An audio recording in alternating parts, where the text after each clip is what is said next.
जसविंदर जी, मैं आपके हथेली को देखकर एक बात सबसे पहले साफ करना चाहता हूँ कि यह हाथ जो है साधारण नहीं है।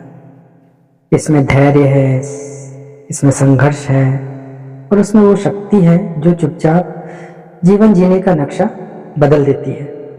हाँ, पहला राज जो है आपकी हथेली का स्वभाव। जो आपकी हथेली है वो आयताकार है और उंगलियां जो है संतुलित दिखती हैं। इसका मतलब यह है कि आप शांत हैं, आप अंदर से बहुत गहरे और मजबूत हैं। आप उन लोगों में से नहीं हैं जो शोर मचाकर आगे बढ़ते हैं। आप उन लोगों में से हैं जो चुपचाप सहते हैं और एक दिन सब कुछ चौंका देते हैं। आपके हाथ में मिट्टी तत्व की पहचान दिखती है, प्रधानता दिखती है। यानी आप मेहनत से नहीं डरते, लेकिन किस्मत से ज्यादा भरोसा अपने कर्म पर रखते हैं, है ना।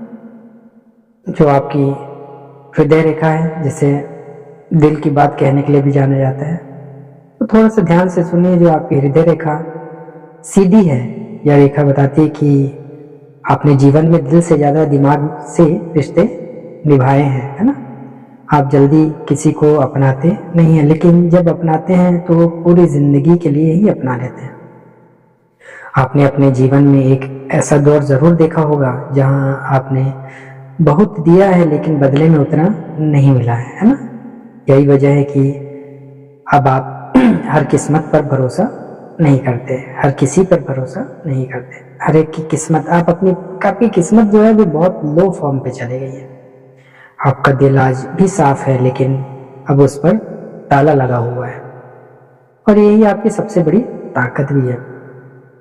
आपकी बुद्धि रेखा है, जिसे बुद्धि रेखा भी कहा जाता है। दिमाग का जो खेल है वो लंबी और सीधी है। इसका अर्थ है कि आप हालात को समझते हैं, लोगों की चाल को पहचानते भी हैं और सही समय आने पर चुप रहते हैं। आपके दिमाग में कभी कभी बहुत ज्यादा सोच चलती है। रात में अचानक नींद टूटना, पुरानी बातें याद आना, यह सब इसी रेखा का संकेत है। लेकिन यही दिमाग आपको गलत फैसलों से बचाता भी है। जो आपकी जीवन रेखा है, सबसे गहरी बात यह है कि आपकी जो जीवन रेखा है वो टूटी नहीं है, लेकिन इसके आसपास हल्की रेखाएं दिख रही है। इसका अर्थ है कि आपकी जिंदगी में जिम्मेदारियां जल्दी आ गई थी, है ना। आपने वो बोझ उठाया जो आपके उम्र के लोग नहीं उठा पाए, है ना। लेकिन यही कारण है कि आज आप अंदर से बहुत मजबूत दिखते हैं। आप गिरते हैं लेकिन टूटते नहीं हैं।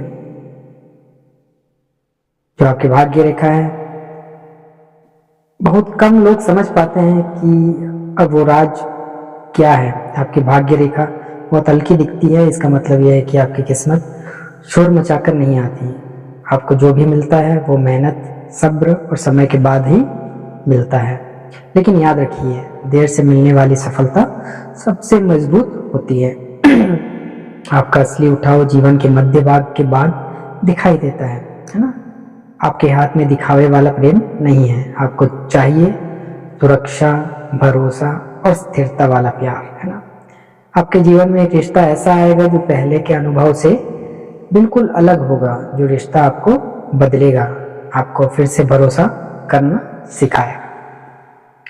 आप पैसा अचानक नहीं कमाते हैं, आप पैसा जोड़ते हैं। आपके हाथ में धन रुकता है और फिसलता, धीरे धीरे धीरे धीरे फिसलता है। अगर आप चाहो तो फिसलाना चाहो तो फिसल जाएगा। जीवन में कम लेकिन पक्का, यह आपका सूत्र है। जो आप जो भी सोच समझ के चलते हैं वो पक्की चीज है। जसविंदर जी, आपकी जो हथेली है कहती है कि आप शांत हैं लेकिन कमजोर नहीं। आप सहनशील हैं लेकिन मजबूर नहीं। और जो लोग आपको हल्के में लेते हैं ना, वही लोग एक दिन आपकी स्थिरता देखकर चुपचाप पीछे हो जाएंगे। ठीक है, तो चिंता की कोई बात नहीं, सब चीजें अच्छी है। चलिए, जय श्री कृष्ण, राधे राधे।